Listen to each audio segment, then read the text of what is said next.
வணக்கம் நண்பர்களே. உலகமே போற்றும் திருக்குறள் உருவான வரலாறு நம் அனைவருக்கும் தெரியும்.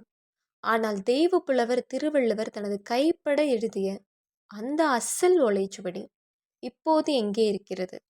அது இன்றும் உயிருடன் இருக்கிறதா? இதை பற்றி நீங்கள் அறியாத பல உண்மைகளை இந்த பதிவில் விரிவாக காண்போம். முதலில் ஒரு செய்தியை தெளிவாக புரிந்து கொள்வோம். நம் தமிழ் மொழி வெறும் பேச்சு மொழி அல்ல. அது 5000 ஆண்டுகளுக்கும் மேலான பழமை வாய்ந்த செம்மொழி. அதேபோல் உலக பொதுமறையான திருக்குறள் இயற்றப்பட்டு இப்போது சுமார் 2000 ஆண்டுகள் ஆகின்றன. தமிழக அரசின் கணக்குப்படி திருவள்ளுவர் ஆண்டு என்பது கிமு 31 தொடங்குகிறது. அசல் ஓலைச்சுவடி எங்கே போனது? இப்போது நம் அனைவர் மனதிலும் எழும் கேள்வி, வள்ளுவர் எழுதிய அந்த முதல் ஓலைச்சுவடி இப்போது எங்கே என்பதுதான். இதற்கான விடை சற்று வருத்தமளிப்பது.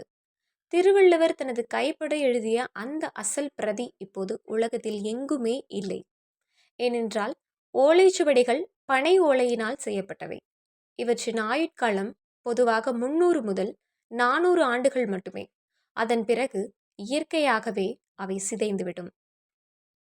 அப்படியானால் இப்போது நம்மிடம் இருக்கும் திருக்குறள் எப்படி கிடைத்தது?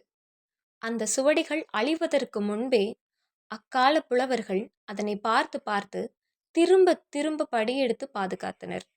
அதுவே தலைமுறை தலைமுறையாக கடத்தப்பட்டு இன்று நம் கைகளில் புத்தகமாக இருக்கிறது. இன்றைய நிலையில் சுவடிகள் இங்கே உள்ளன. அசல் பிரதி இல்லை என்றாலும் சில நூற்றாண்டுகளுக்கு முன்பு படியெடுக்கப்பட்ட மிக பழமையான திருக்குறள் சுவடிகள் இன்றும் நம் தமிழகத்தில் பாதுகாப்பாக உள்ளன.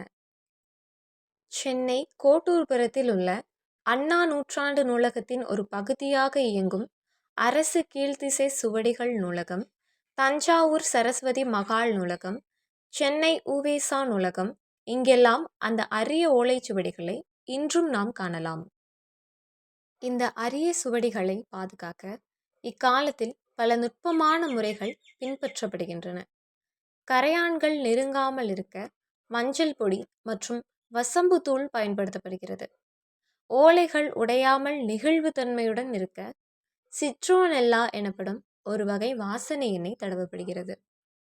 எல்லாவற்றிற்கும் மேலாக இந்த சுவடிகள் காலத்தால் அழிந்தாலும் அதன் தகவல்கள் அழியக்கூடாது என்பதற்காக அவை அனைத்தும் ஒளிப்படங்களாக எடுக்கப்பட்டு கணினி வாயிலாக மின் ஆவணங்களாக மாற்றப்பட்டு வருகின்றன. வள்ளுவர் எழுதிய அசல் ஓலைச்சுவடி நம்மிடம் இல்லை என்றாலும் அவர் சொன்ன அறக்கருத்துக்கள் 2000 ஆண்டுகளாக நம் இரத்தத்தில் ஊறிப்போயுள்ளன. அதுவே திருக்குறளின் உண்மையான வெற்றி. இந்த தகவல் உங்களுக்கு பயனுள்ளதாக இருந்தால் விருப்பம் தெரிவியுங்கள். உங்கள் நண்பர்களுக்கும் பகிருங்கள். இதுபோன்ற வரலாற்று செய்திகளுக்கு தொடர்ந்து இணைந்திருங்கள்.